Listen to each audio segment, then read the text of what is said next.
Selamat pagi Bapak Ibu Saudara sekalian. Pada pagi hari ini 5 Juli 2020 kita akan dilayani oleh Bapak Pendeta Renaldo Pangawean dan ada perjamuan kudus. Bapak Ibu dipersilahkan untuk menyiapkan hosti dan anggur. Silakan mempersiapkan diri Bapak Ibu Saudara sekalian untuk menerima perjamuan kudus secara bersama-sama. Baik, Bapak Ibu Saudara sekalian, sebelum kita beribadah pada pagi hari ini, mari kita bersatu di dalam doa. Tuhan Yesus Kristus, Allah Bapa kami di dalam surga, pada pagi hari ini Tuhan, kami mengucapkan terima kasih Tuhan, karena Tuhan telah membangunkan kami dengan tubuh yang sehat dan yang baik, dengan keadaan yang penuh ucapan syukur, karena kami tahu Tuhan Yesus baik dalam kehidupan kami. Tuhan, pada pagi hari ini kami menyerahkan hidup kami, diri kami, waktu kami ke dalam tangan Tuhan. Roh Kudus Tuhan pimpin kami, beri kami kekuatan, beri kami kemampuan, berikan kami ketenangan untuk mendengarkan firman Tuhan. Biarlah Roh Kudus Tuhan yang bekerja dalam kehidupan kami. Kami akan mengikuti perjamuan kudus. Biarlah Tuhan Yesus juga yang memimpin. Terima kasih ya Bapa, terima kasih ya Yesus. Kami serahkan ibadah pagi hari ini ke dalam tangan Tuhan. Roh Kudus Tuhan yang memimpin kehidupan kami. Tidak ada gangguan apapun. Biarlah Tuhan Yesus saja yang selalu bersama dengan kami. Hanya di dalam nama Tuhan Yesus Kristus kami berdoa dan mengucap syukur. Amin. Bapak Ibu, kami undang untuk bangkit berdiri. Bersama kita akan membacakan bacaan bertanggapan yang diambil dari firman Tuhan, Amsal 3 ayat 1 sampai dengan 8. Hai anakku, janganlah engkau melupakan ajaranku, dan biarlah hatimu memelihara perintahku, karena panjang umur dan lanjut usia, serta sejahtera akan ditambahkannya kepadamu. Janganlah kiranya kasih dan setia meninggalkan engkau. Kalungkanlah itu pada lehermu, tuliskanlah itu pada loh hatimu. Maka engkau akan mendapat kasih dan penghargaan dalam pandangan Allah serta manusia. Percayalah kepada Tuhan dengan segenap hatimu, dan janganlah bersandar kepada pengertianmu sendiri. Akuilah Dia dalam segala lakumu, maka Ia akan meluruskan jalanmu. Janganlah engkau menganggap dirimu sendiri bijak. Takutlah akan Tuhan dan jauhilah kejahatan. Itulah yang akan menyembuhkan tubuhmu dan menyegarkan tulang-tulangmu. Amin. Silakan duduk.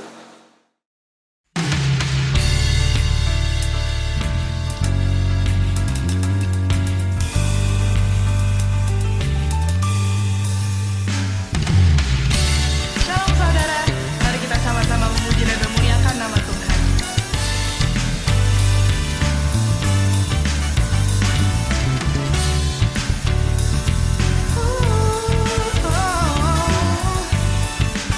Mari kita nyanyikan.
Tuhan lagi, bukan dengan kekuatanku. Bukan dengan kekuatanku ku dapat jalani hidupku tanpa Tuhan yang di sampingku. Ku tak mampu sendiri.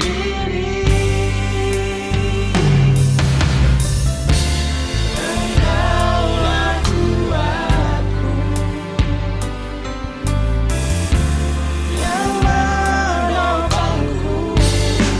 Ku pandang wajah-Mu dan berseru, pertolonganku datang dari-Mu. Peganglah tanganku, jangan lepaskan. Kaulah harapan dalam hidupku. Ku pandang wajah-Mu dan berseru, pertolonganku datang dari-Mu. Peganglah tanganku, jangan lepaskan. Kaulah harapan dalam hidupku. Kaulah harapan dalam hidupku. Kaulah harapan dalam hidupku.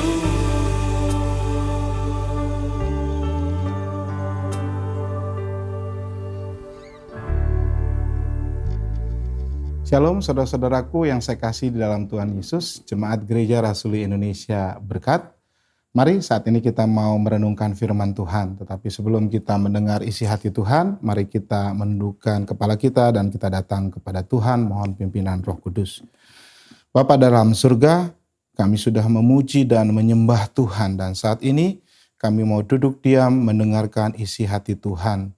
Berbicaralah Engkau saat ini kepada kami semua, pimpin kami dengan Roh-Mu yang kudus, pimpin hamba yang tidak ada apa-apanya ini, supaya dengan kuasa-Mu hamba boleh menyampaikan Injil kebenaran.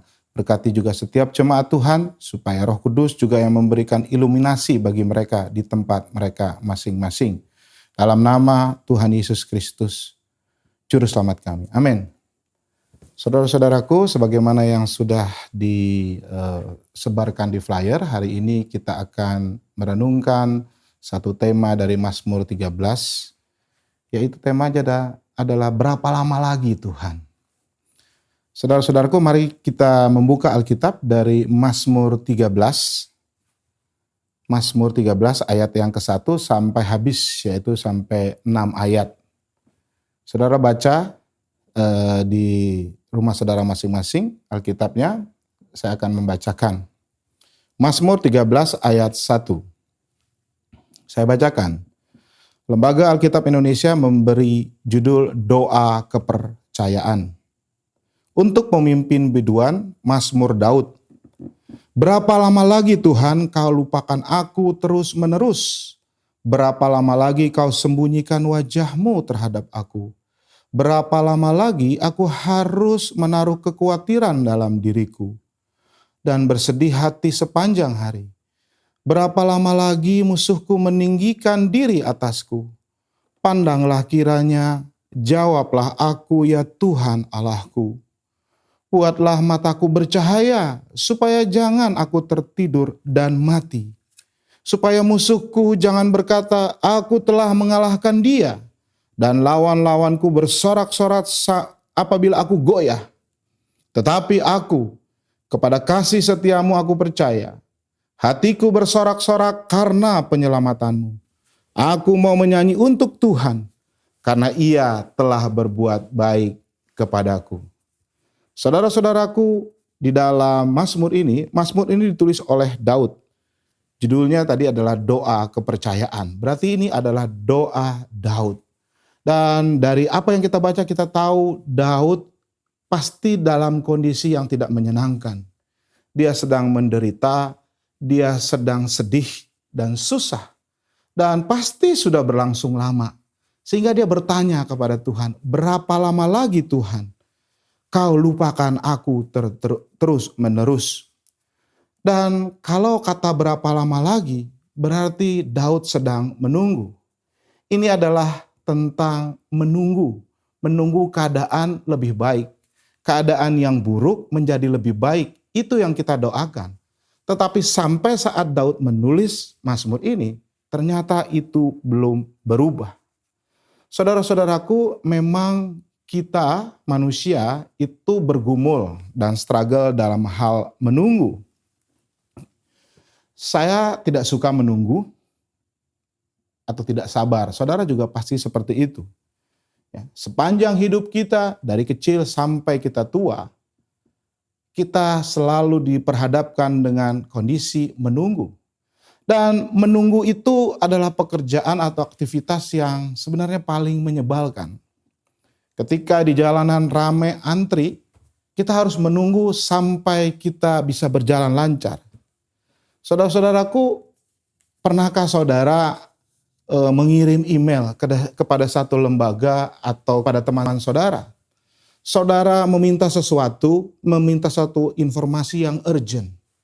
Namun 1 hari tidak dibalas, 2 hari tidak dibalas, 3 hari nggak dibalas, 1 minggu nggak dibalas juga, sebulan, sampai akhirnya 6 bulan baru dibalas. Gimana perasaannya? Saudara pasti dongkol, sementara yang saudara tanyakan itu adalah sesuatu yang urgent. Tetapi memang sekarang itu sudah tidak berlaku lagi untuk lembaga-lembaga publik ya, seperti bank, asuransi, dan lain sebagainya. Mereka punya target bahwa email dari customer itu harus dijawab 1 kali 24 jam. Tetapi manakala kondisi itu terjadi, kita pasti kesel. Saat kita WA bertanya kepada teman kita hanya read saja dan tidak menjawab-jawab. Mungkin baru jawab 2 hari berikutnya atau 3 hari berikutnya. Dan kita menunggu jawaban itu. Dan menunggu begitu pun sangat menyebalkan. Saudara-saudaraku, begitu pun secara rohani, kadang-kadang kita berdoa kepada Tuhan. Kita berdoa supaya Tuhan sembuhkan penyakit dari saudara kita yang kekasih. Kita menunggu supaya untuk mendapatkan pekerjaan. Bahkan saat ini kita terus berdoa kepada Tuhan supaya pandemik ini berlalu. Tetapi ternyata saudara kita tidak sembuh, kita tidak kunjung mendapatkan pekerjaan, dan pandemik ini belum berlalu. Bahkan korbannya belum turun secara signifikan. Lalu kita mulai ragu-ragu. Lalu kita mulai bertanya, Tuhan, mengapa Engkau berdiam diri? Mengapa Engkau memalingkan mukamu kepada kami? Mengapa Engkau tidak menjawab doa kami? Saudara-saudara, ini adalah pergumulan yang sering kali terjadi di dalam hidup saya dan saudara. Kita bergumul dengan doa yang belum dijawab oleh Tuhan. Saudara-saudaraku, mungkin kita juga berdoa untuk jodoh kita. Kita berdoa juga supaya pasangan kita itu bertobat. Tetapi sampai saat ini doa kita belum dijawab oleh Tuhan. Kita bergumul dengan doa yang tidak dijawab oleh Tuhan. Saudara, ketika Tuhan tampaknya berdiam diri, ketika Dia tidak menjawab doa kita, dan kita terus menunggu dan berdoa, apa yang saudara lakukan?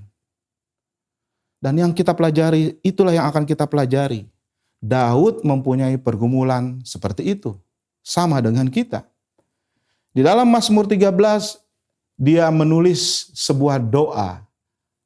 Karena doanya dia belum dijawab-jawab oleh Tuhan. Saya percaya pada saat Daud menulis surat ini, dia sedang bergumul, sedang bersusah hati. Dan Tuhan juga belum menjawab.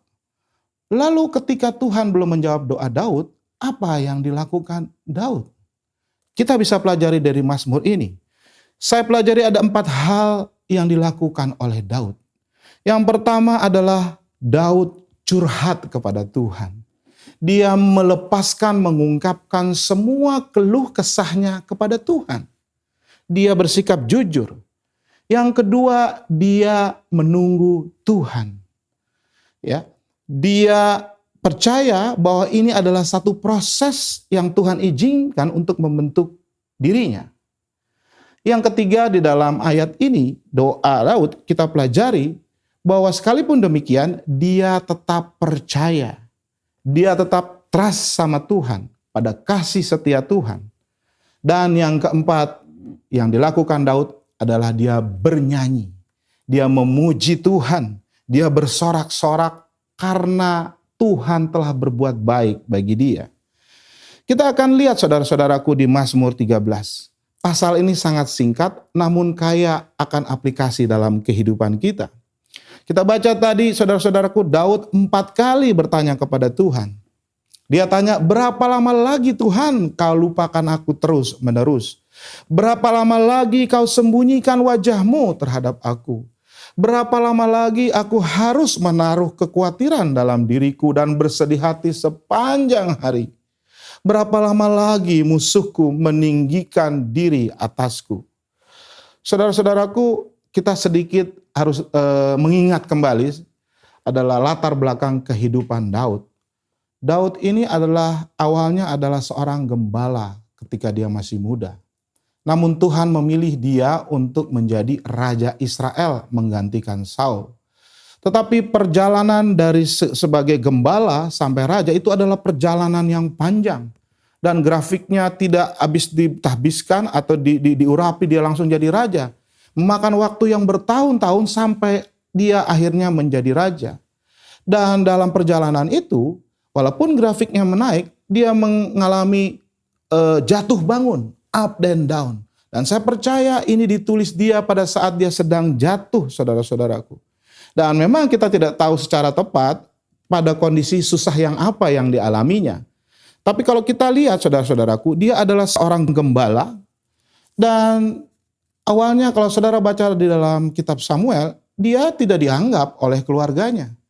Ketika Tuhan menyuruh Nabi Samuel untuk datang ke rumah ayahnya Isai, untuk memilih seorang untuk menjadi Raja Israel, ayahnya itu tidak menunjukkan dia. Ayahnya mulai dari anaknya yang pertama Eliab, kemudian kedua Abinadab, ketiga Shema, dan terus sampai anaknya ketujuh. Tapi setiap kali Samuel mengatakan bahwa bukan ini pilihan Tuhan. Walaupun perawakan mereka tinggi-tinggi besar-besar, tapi Tuhan kasih tahu Samuel bukan itu. Sampai habis 7 orang anak. Daud tidak ada, lalu Samuel bertanya, masih ada lagi enggak? Oh iya, masih ada satu lagi. Dia ada di padang sedang mengembalakan domba. Panggil. Dan akhirnya Tuhan mengatakan ini orangnya. Lalu dia diurapi menjadi Raja Israel. Jadi saudara-saudaraku, dalam kondisi itu dia menerima anugerah Tuhan. Sekalipun ayahnya dan keluarganya tidak menganggap dia. Bahkan abangnya marah ketika dia datang ke medan pertempuran. Jadi sekalipun dia tidak dianggap oleh keluarganya, namun dia menerima kebahagiaan dan anugerah dari Tuhan. Dan berikutnya saudara-saudara, dia tidak langsung duduk di tahta menjadi raja. Dia tetap belum datang ke istana, dia tetap menjadi musisi, ya, dia gembala dan musisi. Satu saat Saul butuh hiburan, ya, dia kerasukan. Kemudian orang-orang di bawahnya menyarankan Yusuf memainkan kecapi dan akhirnya roh yang memasuki dia bisa hilang. Ya. Kemudian dia jadi tentara dulu. Waktu tentara dia melawan Goliat yang luar biasa. Dia berperang, saudara-saudaraku. Tetapi karena dia diurapi Tuhan, maka dia berhasil. Dan itu masih belum membuat dia menjadi raja. Justru dia mendapat serangan lagi, yaitu dari Raja Saul. Karena Raja Saul cemburu. Sehingga Raja Saul mau membunuh dia. Sehingga akhirnya dia lari dari istana.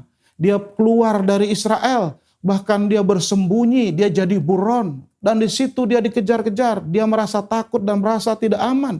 Dia harus bersembunyi di daerah yang tidak aman.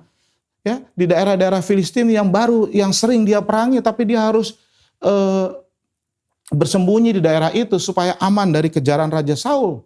Dan Raja Saul tidak tinggal diam, dia kejar terus untuk membunuh Daud, saudara-saudaraku. Dan proses ini saya percaya itu tidak sebentar, bertahun-tahun, yang pasti 1 tahun lebih dia terus dikejar-kejar. Pada satu saat, dia pada satu titik, Tuhan, berapa lama lagi? Itulah yang ditanyakan. Sudah begitu lama kesulitan, ketakutan yang dia alami, Tuhan seolah-olah tidak mendengar doanya. Sehingga dia bertanya, berapa lama lagi? Sebanyak 4 kali. Saudara-saudaraku, yang pertama tadi, ketika Tuhan tampaknya diam, hal pertama yang dia lakukan adalah dia jujur sama Tuhan. Dia ungkapkan semua keluh kesahnya kepada Tuhan. Dia komplain kepada Tuhan. Apa yang dia komplain? Tentunya tentang kegundahannya, tentang ketakutannya yang dikejar-kejar mau dibunuh. Bukan ditangkap, tapi dibunuh, saudara-saudaraku. Tentang kesakitannya, tentang perasaannya, tentang emosinya. Dan dia ungkapkan itu kepada Tuhan. Karena dia merasa menderita dan takut. Saudara perhatikan, di dalam ayat 2 sampai dengan ayat 3, 4 kali dia mengatakan, berapa lama lagi Tuhan? Hal pertama yang dilakukan adalah dia mengeluh kepada Tuhan. Dia mengungkapkan isi hatinya kepada Tuhan. Dan saudara-saudaraku, mengeluh, it's okay. Nggak apa-apa kita komplain. Tetapi lakukanlah itu langsung kepada Tuhan. Itu berarti engkau jujur kepada Tuhan. Engkau ungkapkan, luapkan semua kegundahanmu. Dan koridornya masih koridor iman. Masih dalam konteksnya iman. Bahkan keluhan seperti ini adalah manifestasi dari imannya Daud. Tapi saudara harus waspada dan berhati-hati. Tidak semua keluhan itu manifestasi dari iman. Daud bertanya kepada Tuhan.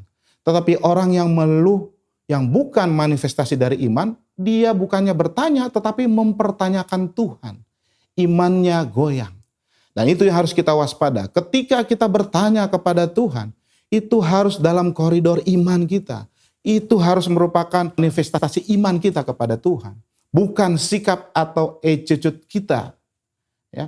Karena kalau sudah jadi attitude, saudara-saudaraku, itu namanya complainer. Ngelihat apa aja komplain, saudara-saudaraku. Tapi bukan itu yang dilakukan Daud. Daud bukan tukang komplain, tetapi dia hanya komplain mengeluh kepada Tuhannya saja. Ya. Jadi saudara-saudara, itu pula yang harus kita lakukan. Ketika kita merasa doa kita belum dijawab oleh Tuhan, maka kita boleh mengungkapkan semuanya, bertanya kepada Tuhan, Tuhan berapa lama lagi sih semua ini akan lalu? Berapa lama lagi saya dapat kembali pekerjaan dan lain sebagainya? Karena itu berarti kita jujur pada Tuhan. Kita bertanya kepada Tuhan, mengeluh kepada Tuhan, tapi bukan mempertanyakan Tuhan. Bertanya kepada Tuhan yang merupakan manifestasi dari iman kita kepada Tuhan. Daud tidak kehilangan imannya. Lalu hal yang kedua yang dilakukan Daud ketika rasanya doanya tidak dijawab-jawab. Daud belajar menunggu, menantikan Tuhan. Ketika Tuhan diam, dia tetap menantikan Tuhan. Daud terus belajar untuk menunggu. Daud sadar bahwa dia sedang diproses oleh Tuhan. Dia berkata di dalam Mazmur 27 ayat 13 dan 14. Saya bacakan saudara-saudara. Dia katakan begini, sesungguhnya aku percaya akan melihat kebaikan Tuhan di negeri orang-orang yang hidup. Nantikanlah Tuhan, kuatkanlah dan teguhkanlah hatimu. Ya, nantikanlah Tuhan. Tunggu Tuhan, itu adalah perintah Daud kepada orang-orang yang membaca Mazmur. Bahwa ketika Tuhan rasanya diam, rasanya memalingkan muka dan tidak menjawab doa kita sudah sekian lama, bahkan kita sudah tidak tahan, Daud mengatakan, diam dan nantikanlah Tuhan. Saudara-saudaraku, di dalam kondisi yang sama, kita juga harus menunggu Tuhan. Karena saudara harus waspada, Jika di dalam menunggu itu saudara mengambil langkah yang salah, saudara tidak sabar, saudara bukan bertanya tetapi saudara mempertanyakan Tuhan, saudara menjadi kecewa pada Tuhan. Kalau saudara sudah kecewa, saudara menjadi patah semangat, ya, dan saudara mulai meragukan Tuhan. Dan akhirnya saudara putus asa. Dan ujungnya saudara menjadi depresi. Depresi berarti saudara menjadi sakit jiwa. Sulit kalau sudah depresi untuk dipulihkan, saudara-saudaraku. Oleh karenanya tunggu Tuhan, bersabarlah. Seperti Raja Daud katakan, tunggu Tuhan. Jangan ambil jalan pintas. Ya. Dan ini adalah sesuatu yang penting. Ketika Tuhan tampaknya berdiam diri, tunggu, nantikan Tuhan. Tapi masalahnya bagaimana caranya menunggu? Inilah yang kita pelajari terus-menerus. Menunggu jawaban doa sesungguhnya adalah satu proses. Proses yang Tuhan berikan kepada kita. Itu sebabnya menunggu adalah satu hal yang penting. Kita harus terus belajar menunggu, belajar sabar. Karena menunggu itu sebenarnya bagian dari hidup kita, saudara-saudaraku. Sejak lahir, bahkan sebelum kita lahir, kita harus menunggu 9 bulan dulu supaya sempurna. Karena kalau keluar sebelum 9 bulan, biasanya tidak sempurna dan ada sakit, saudara-saudaraku. Jadi menunggu itu adalah sesuatu hal yang wajar dan tidak bisa kita hindari. Dan menunggu juga adalah satu proses untuk kita bertumbuh menjadi matang. Jiwa kita matang, rohani kita juga matang, iman kita matang. Dari lahir sampai mati, dari bayi sampai orang tua, dari sekolah TK, kelas 0, playgroup, sampai S1, S2, S3. Itu di tengah-tengahnya banyak kali kita harus menunggu, saudara-saudaraku. Oleh karenanya belajar menunggu dengan sabar itu adalah satu hal yang penting. Pengkhotbah mengatakan bahwa untuk segala sesuatunya itu ada waktunya. Berarti kalau belum waktunya, saudara jangan mengambil jalan pintas. Saudara jangan langsung lompat ke dalam konklusi atau lompat kepada satu titik yang seharusnya saudara belum di situ. Harus ada proses yang saudara lalui. Ya. Bayi tunggu 9 bulan, SD harus jalani dulu 6 tahun baru bisa masuk SMP. Gak mungkin saudara dari TK langsung masuk SMP. Saudara mau kuliah, saudara harus lulus SMA dulu. Ya, anak-anak muda, saudara-saudaraku harus nunggu waktu yang pas untuk berpacaran. Jangan masih SD, SMP sudah pacaran. Ya, tunggu dulu dewasa, 17 tahun, 18 tahun, baru boleh engkau menjalin hubungan dekat dengan lawan jenis saudara. Dan selama pacaran, tunggu, saudara tidak boleh berhubungan seks. Tunggu sampai engkau menikah. Ya. Saat ini kita semua bergumul. Dunia ini sekarang premarital sex itu sudah menjadi satu kebiasaan. Itu karena para orang tua tidak pernah memperhatikan, mengajarkan anak-anaknya untuk menunggu. Orang menjadi tidak sabar untuk menunggu sehingga mereka mau lompat langsung ke langkah-langkah yang lebih panjang. Jadi saudaraku, dalam perjalanan hidup kita harus terus menunggu. Tidak ada jalan pintas. Jadi menunggu itu penting. Dan sebagai orang beriman, kita menunggu di dalam Tuhan. Menunggu di dalam Tuhan artinya kita berdoa kepada Tuhan seperti yang dilakukan Raja Daud. Menunggu di dalam Tuhan berarti kita harus tetap beriman. Dan ini adalah satu yang tidak mudah, tetapi itulah proses. Tidak ada proses pendewasaan, naik kelas yang gampang. Ujian itu pasti susah. Ya. Tetapi ada janji Tuhan di dalam Mazmur 25 ayat 3. Daud mengatakan begini, ya, semua orang yang menantikan engkau tak akan mendapat malu. Yang mendapat malu ialah mereka yang berbuat hianat dengan tidak alasannya. Saudaraku, sekali lagi, ketika rasanya Tuhan berdiam diri, tidak menjawab doa kita, apa yang harus kita lakukan? Yang pertama tadi, kita ungkapkan isi hati kita kepada Tuhan. Kita bertanya kepada Tuhan. Yang kedua, diam, nantikanlah Tuhan. Dan menunggu itu adalah satu proses pembentukan Tuhan bagi kita. Proses di dalam Tuhan. Dan kita harus bersedia untuk diproses oleh Tuhan.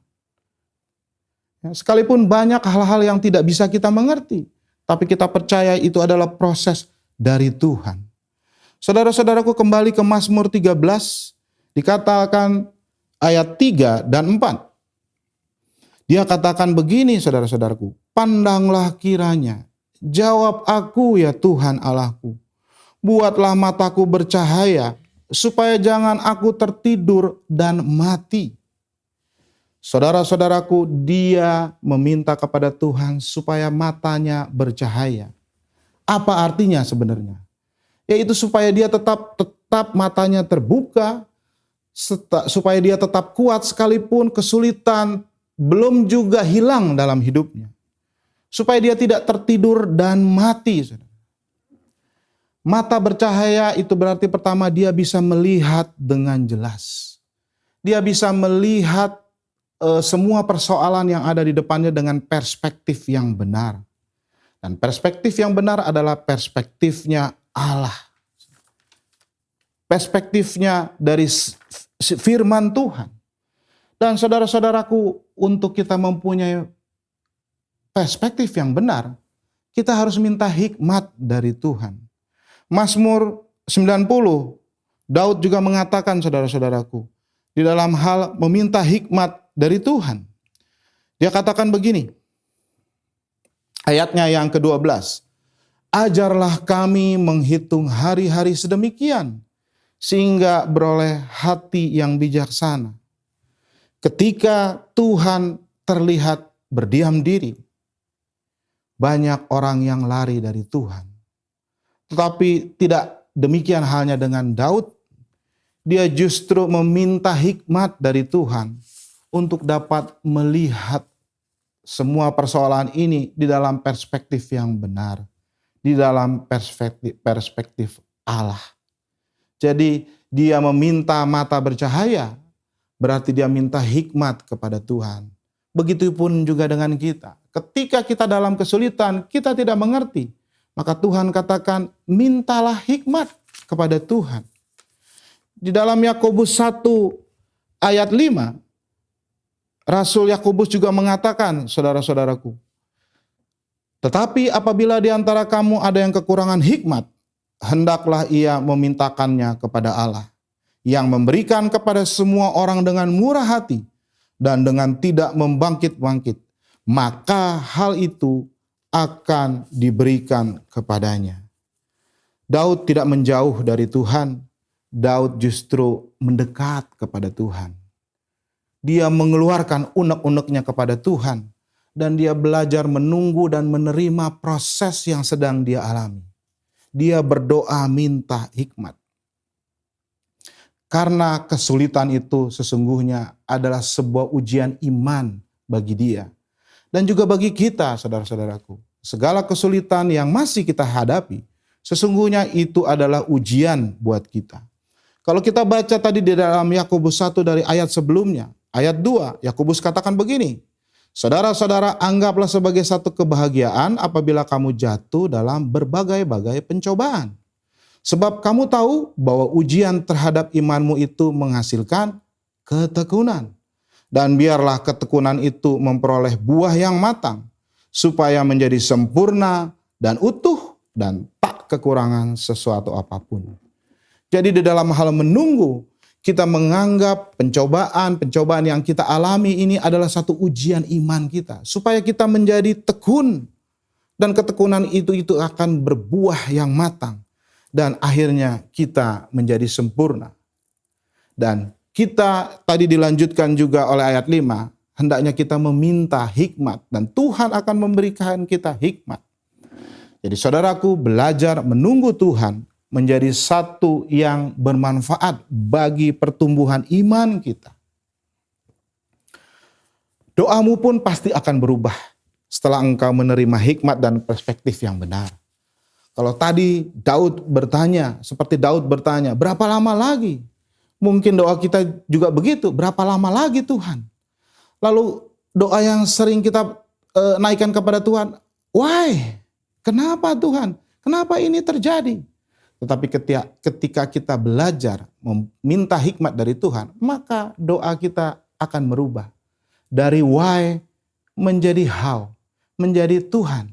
Bagaimana di dalam kondisi yang sulit ini aku bisa tetap melayani Tuhan? Bagaimana aku bisa tetap memuliakan Tuhan melalui hidupku? Sekalipun aku menghadapi berbagai macam kesulitan. Saudara-saudaraku, saudara pasti pernah belajar di SMP tentang metamorfosa kupu-kupu. Mulai dari telur, kemudian menjadi ulet bulu, caterpillar, menjadi kepompong, dan akhirnya menjadi kupu-kupu yang indah. Dan itu adalah satu proses, adalah satu tahapan-tahapan. Kalau kita seandainya masih kepompong, coba-coba untuk membuka, mensilet kepompong itu, mungkin keluar kupu-kupu, tetapi tidak sempurna. Dan akhirnya hidupnya juga akan tidak lama dan akhirnya mati. Begitupun dengan kehidupan kita, saudara-saudaraku. Kita harus sabar menunggu. Jangan kita mengambil jalan pintas, lompat kepada solusi. Tetapi biarlah kita selalu menantikan Tuhan. Dan kita minta hikmat dari Tuhan. Daud tidak mengambil jalan pintas. Sebenarnya dia punya 2 kesempatan untuk membunuh Saul. Ya, saudara ingat ceritanya. Tetapi dia tidak membunuh, saudara-saudaraku. Bahkan yang kedua oleh pengikutnya dikatakan, sudah bunuh saja itu, dia sedang tidur. Tetapi Daud bilang, saya tidak akan melanggar perintah Tuhan. Dia tetap menantikan Tuhan. Dan dia tidak mau mengambil jalan pintas. Jadi kita harus menunggu, saudara-saudaraku. Memang menunggu ini adalah bukan satu hal yang mudah, saudara-saudaraku. Ya, kita capek. Dulu waktu anak-anak saya masih kecil, saudara-saudaraku, kita sering jalan bersama, tapi hanya dekat-dekat saja di Jakarta. Tapi ketika pertama kali kita perjalanan yang jauh ke Bandung, itu mereka selalu bertanya kepada saya, "Papi, berapa lama lagi nih? Berapa lama lagi nih? Nanti setengah jam lagi nanya, berapa lama lagi?" Ya. Dan memang itu adalah sifat manusia yang tidak sabar. Di dalam menunggu lampu merah juga kita tidak sabar, saudara-saudaraku. Tetapi Daud ajarkan kita di sini pada saat ini, kita harus belajar menunggu. Ya. Saudara-saudaraku, di dalam menunggu itu kita belajar bahwa itu adalah proses dari Tuhan, dan supaya kita bisa mempunyai perspektif yang benar, kita harus minta hikmat dari Tuhan. Seperti Daud, kita mau belajar, kita menantikan Tuhan. Dan jangan ambil jalan pintas atau melakukan sesuatu yang mau ekstra cepat. Karena sesungguhnya saudara harus beriman, Tuhan sedang bekerja. Tuhan sedang membentuk saudara dan saya. Dan banyak tokoh-tokoh di dalam Alkitab yang berhasil, tetapi mereka sabar menunggu untuk waktu yang lama. Katakan saja Abraham. Abraham lama sekali. Dia bilang Tuhan akan menjanjikan bangsa yang besar, tetapi dia baru punya anak setelah menunggu 25 tahun. Begitupun dengan Musa. Musa dipanggil Tuhan untuk membawa bangsa Israel keluar dari Mesir. Tetapi dia baru bisa mengeluarkan bangsa Mesir setelah 40 tahun.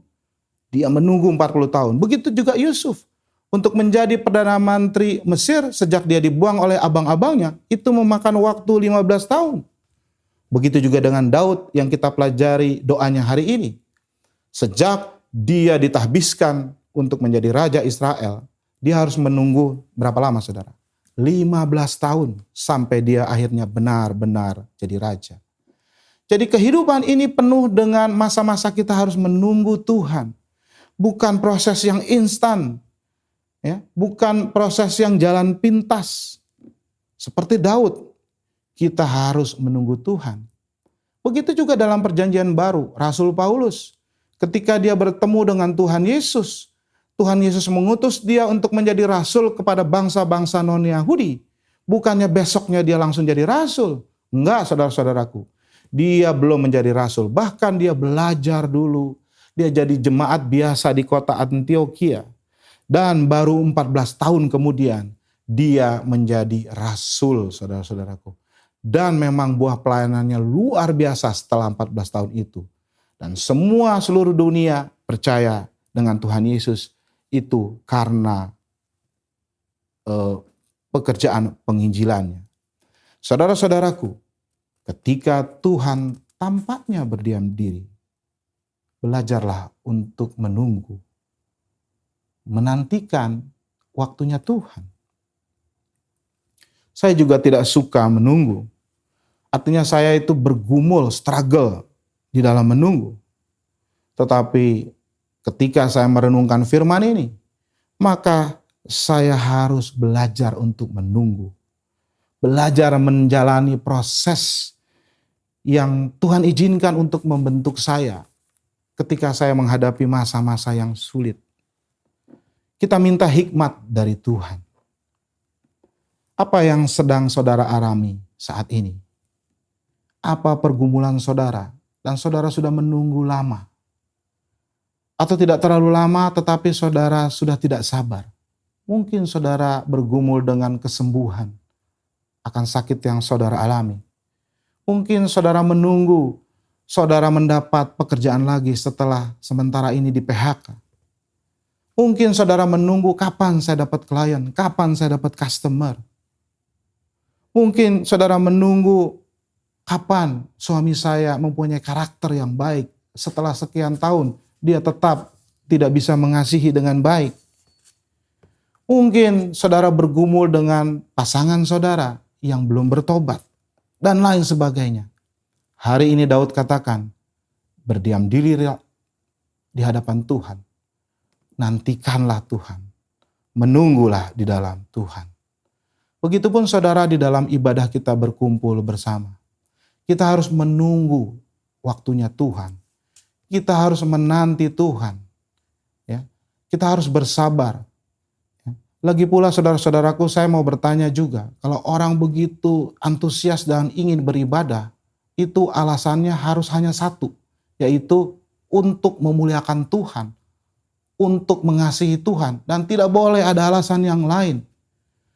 Ya, kita harus periksa diri kita sendiri, jangan-jangan kita beribadah karena kita bosan di rumah, karena kita ingin bertemu dengan teman-teman, karena kita memang ingin melayani sebagai pemusik, sebagai guru sekolah minggu, sebagai pendeta dan lain sebagainya. Tetapi semua itu sebenarnya tujuan kita adalah untuk diri sendiri, bukan untuk Tuhan. Supaya kita dapat PK.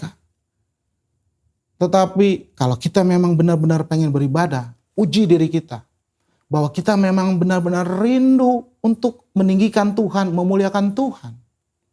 Tapi saudara saya katakan, kalau saudara rindu untuk memuliakan Tuhan, untuk beribadah, Tuhan itu ada di mana-mana. Di rumahmu pun Tuhan ada. Jadi saudara tidak perlu khawatir karena tidak beribadah bersama-sama.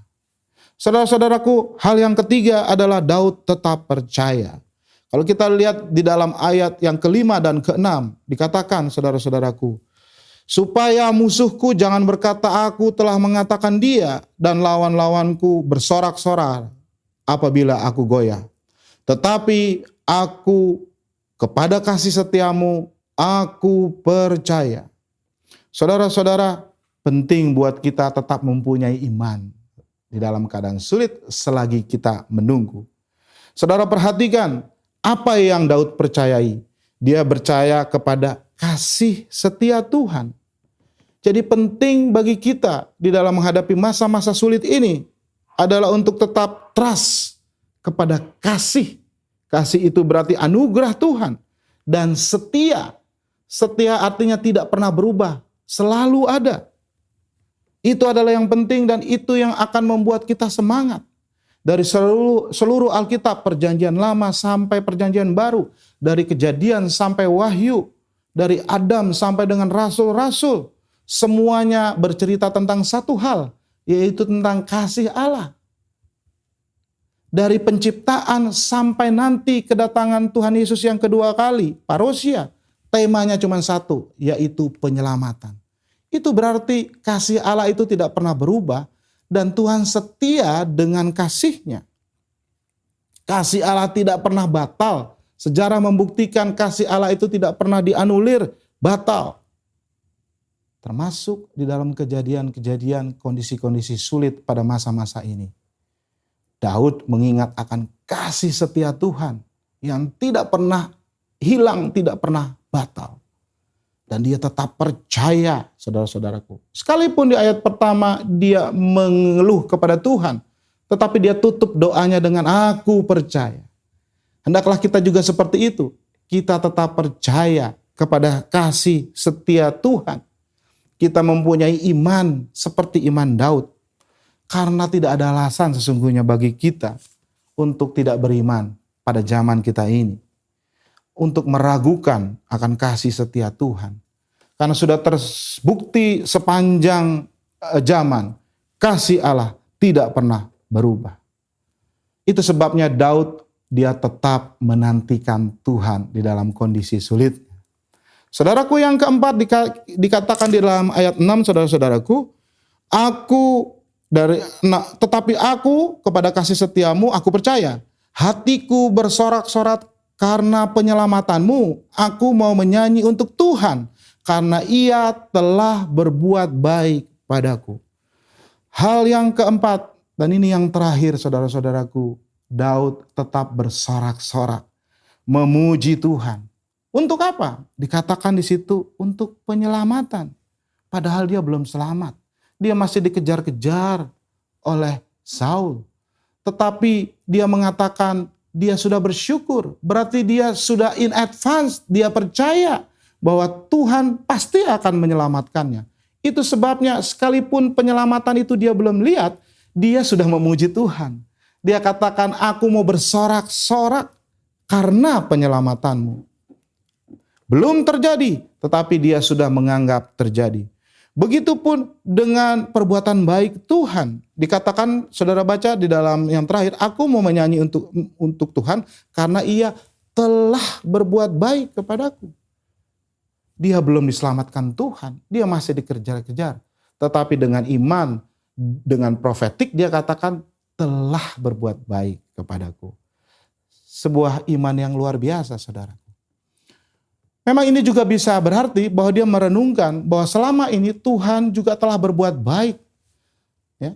Jadi dia mengucapkan syukur untuk perbuatan baik Tuhan di masa yang lalu. Dan dia beriman mengucap syukur untuk perbuatan Tuhan yang baik masa yang akan datang. Dan saudara ingat kalau ada lagu yang mengatakan bila hidupmu dilanda taufan deras, saudara tidak mengerti. Lagu itu mengatakan hitung berkatmu satu-satunya. Dan apa katanya? Kelak engkau akan tercengang akan berkat Tuhan. Ketika kita dalam keadaan sulit, maka mari kita bernyanyi. Kita ingat kebaikan Tuhan yang luar biasa. Dan kita confess, kita melakukan dengan iman bahwa Tuhan pun akan berbuat baik untuk masalah kita yang sedang kita hadapi. Daud bernyanyi untuk Tuhan saat dia menantikan Tuhan. Jadi saudara-saudaraku, apa yang sedang menjadi kerinduan saudara, doa saudara saat ini? Mungkin saudara bertanya, berapa lama pandemik ini akan berakhir? Berapa lama lagi saya dipanggil oleh perusahaan saya untuk bekerja? Kapan saya sembuh? Kapan saya dapat jodoh? Kapan saya dapat pekerjaan? Kapan suami atau istri saya bertobat? Berapa lama lagi krisis keuangan yang saya alami lalu? Hari ini Daud mengajarkan kita untuk doa-doa yang belum Tuhan jawab. Dan rasanya Tuhan berdiam diri. Maka yang harus engkau lakukan adalah ungkapkanlah itu pada Tuhan. Nantikanlah Tuhan. Belajarlah untuk menunggu, jalani proses yang sedang Tuhan izinkan. Ia sedang membentuk engkau. percayalah kepada kasih setia Tuhan dan tetaplah bersorak dan bernyanyi untuk Tuhan. Karena kasih setia Tuhan dan penyelamatan yang Ia anugerahkan. Sebagai ayat penutup, mari saudara-saudara kita baca kitab Ratapan 3. Ayatnya yang ke-22 sampai dengan ke-26. Saudara buka Alkitab saudara, Ratapan 3 ayat 22 sampai 26. Saya akan bacakannya. Saudara juga baca di rumah ya, boleh dengan bersuara. Nabi Yeremia mengatakan begini, tak berkesudahan kasih setia Tuhan, tak habis-habisnya rahmat-Nya, selalu baru tiap pagi, besar kesetiaan-Mu. Tuhan adalah bagianku, kata jiwaku. Oleh sebab itu aku berharap kepadanya. Tuhan adalah baik bagi orang-orang yang berharap kepadanya.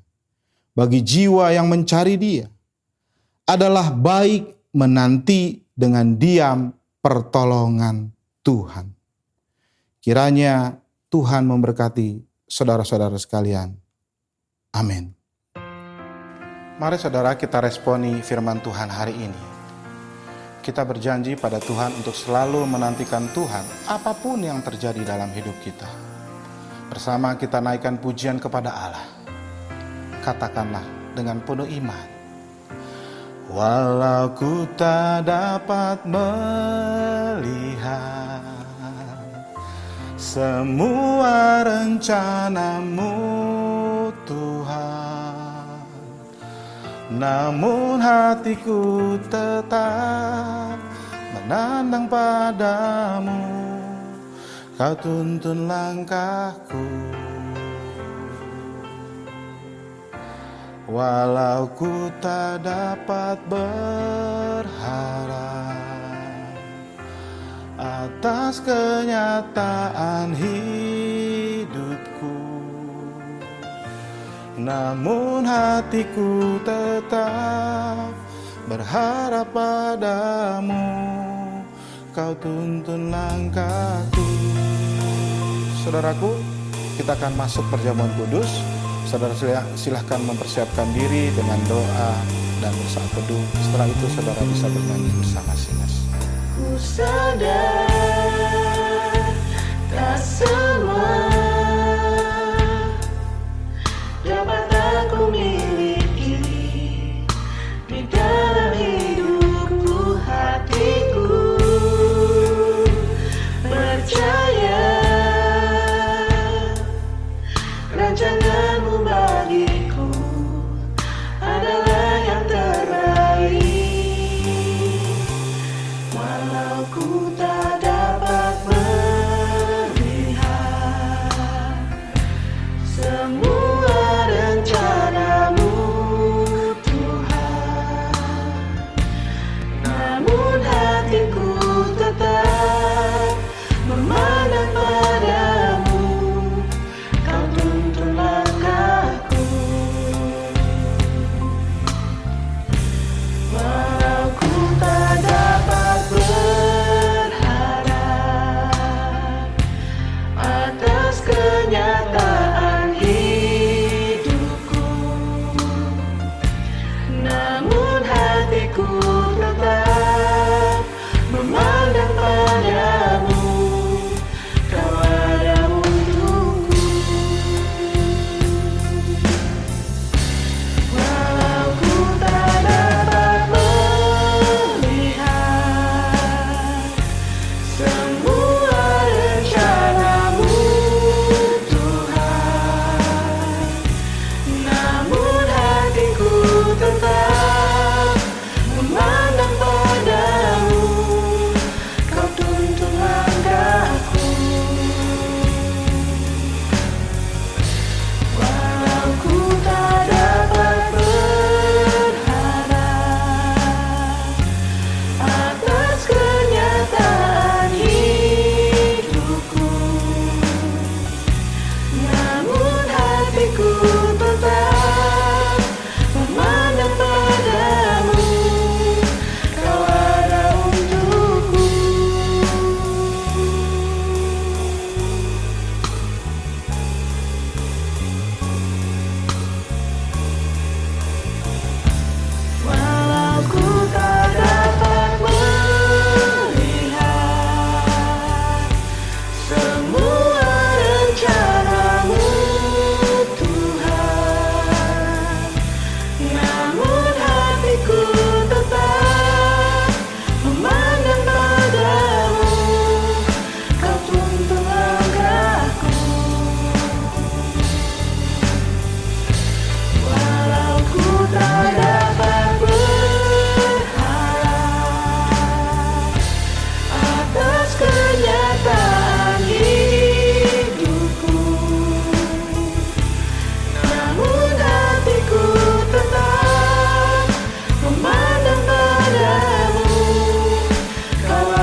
Saudaraku, mari kita mengakui pengakuan iman kita dengan mengakui pengakuan iman rasuli secara bersama-sama.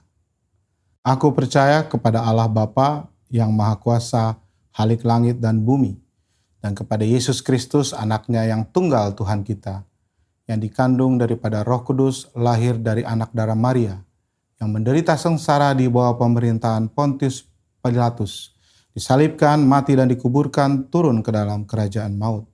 Pada hari yang ketiga, bangkit pula dari antara orang mati, naik ke surga, duduk sebelah kanan Allah, Bapa yang Maha Kuasa, dan akan datang dari sana untuk menghakimi orang yang hidup dan yang mati. Aku percaya kepada Roh Kudus, gereja yang kudus dan am, persekutuan orang kudus, pengampunan dosa, kebangkitan orang mati, dan hidup yang kekal. Amin. Saudara-saudaraku yang dikasihi Tuhan Yesus, saatnya kita memberikan persembahan yang terbaik bagi Tuhan. Kita memuji Tuhan seraya memberikan persembahan yang dapat saudara transfer nanti pada nomor rekening yang tertera di layar saudara. Dan saudara juga bisa melihat beberapa pengumuman. Selamat memberi yang terbaik bagi Tuhan. Untuk selamanya, sampai selamanya, perkataanmu bertumbuh di hatiku, siang dan malam selalu ku renungkan, janjimu yang indah, ku berjalan di dalamnya.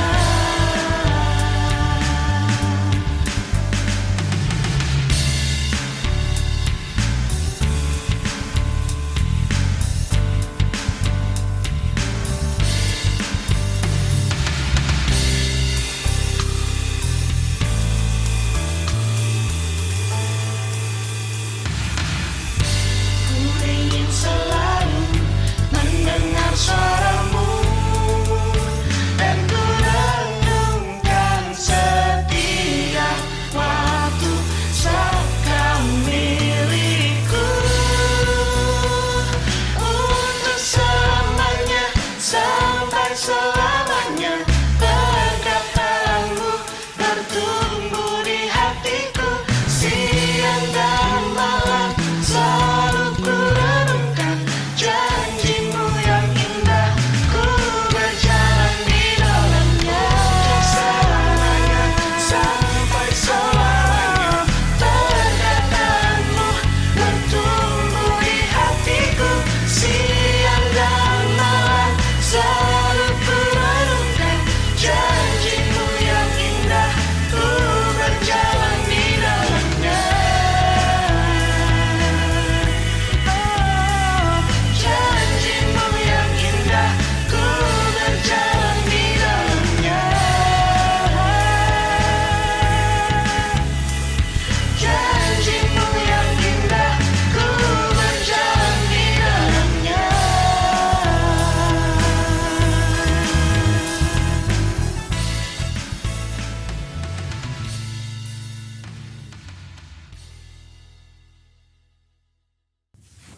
Jemaat yang dikasihi Tuhan Yesus, mari kita tutup ibadah ini. Kita akan menutup dengan doa syukur dan juga nanti kita akan memohon berkat Tuhan. Saudara boleh berdiri di tempat saudara dan bersama-sama saya kita berdoa. Mari kita berdoa. Bapa dalam surga, terima kasih untuk firman Tuhan hari ini. Kami mau meneladani Daud yang mengalami begitu banyak penderitaan, bergumul dengan kesulitan, bahkan dia hampir mati. Namun dia tidak lemah imannya. Sekalipun dia mengungkapkan isi hatinya kepada Tuhan, namun dia mau menunggu waktunya Tuhan. Dia siap untuk diproses oleh Tuhan melalui segala macam cobaan dan penderitaan yang dia alami. Dan dia tetap percaya akan kasih setia Tuhan yang tidak pernah berhenti. Bahkan dia mengakhiri doanya dengan bersorak-sorak dan menyanyi, mengucap syukur untuk keselamatan dan juga untuk perbuatan baik Tuhan di dalam hidupnya. Biarlah Tuhan semuanya itu boleh menguatkan kami, tetapi lebih daripada itu boleh kami aplikasikan dalam kehidupan kami. Berkati setiap jemaat Tuhan ya Tuhan, dimanapun mereka berada. Mereka juga yang mungkin saat ini masih dalam kesulitan ekonomi, kesulitan relasi, kesulitan karena mereka sedang mengalami sakit. Tuhan, kiranya Engkau tilik mereka. Tuhanlah yang memberi kekuatan. Tuhan karuniakan hikmat supaya mereka boleh melihat semua yang mereka hadapi ini dengan perspektif yang benar, perspektif Allah. Sehingga mereka boleh tetap memuji nama Tuhan. Mereka boleh tetap bersorak-sorak bagi Tuhan ya Bapa. Terima kasih Bapa yang baik, kami berdoa hanya oleh karena Yesus Kristus, Tuhan dan Juru Selamat kami yang sudah mengajarkan kami berdoa. Bapa kami yang di surga, dikuduskanlah namamu, datanglah kerajaanmu, jadilah kehendakmu di bumi seperti di surga. Berikanlah kami pada hari ini makanan kami yang secukupnya, dan ampunilah kami akan kesalahan kami seperti kami juga mengampuni orang yang bersalah kepada kami. Dan janganlah membawa kami ke dalam pencobaan, tetapi lepaskanlah kami daripada yang jahat. Karena Engkaulah yang mempunyai kerajaan, dan kuasa, dan kemuliaan, sampai selama-lamanya. Amin. Jemaat yang dikasihi Tuhan Yesus, arahkan hatimu, angkat tanganmu, tengadahkan wajahmu kepada Tuhan. Terima dan aminkan berkat dari Tuhan. Tuhan memberkati engkau dan melindungi engkau. Tuhan menyinari engkau dengan wajahnya dan memberi engkau kasih karunia. Tuhan menghadapkan wajahnya kepadamu dan memberi engkau damai sejahtera. Anugerah dan rahmat dari Allah Bapa dan cinta kasih dari Tuhan kita Yesus Kristus, serta persekutuan dan penghiburan Roh Kudus, kiranya menyertai engkau sekalian dari sekarang ini sampai Tuhan Yesus datang pada kali yang kedua, parousia, bahkan sampai selama-lamanya. Amin. Selamat hari Minggu, sampai jumpa minggu depan. Shalom, Tuhan memberkati.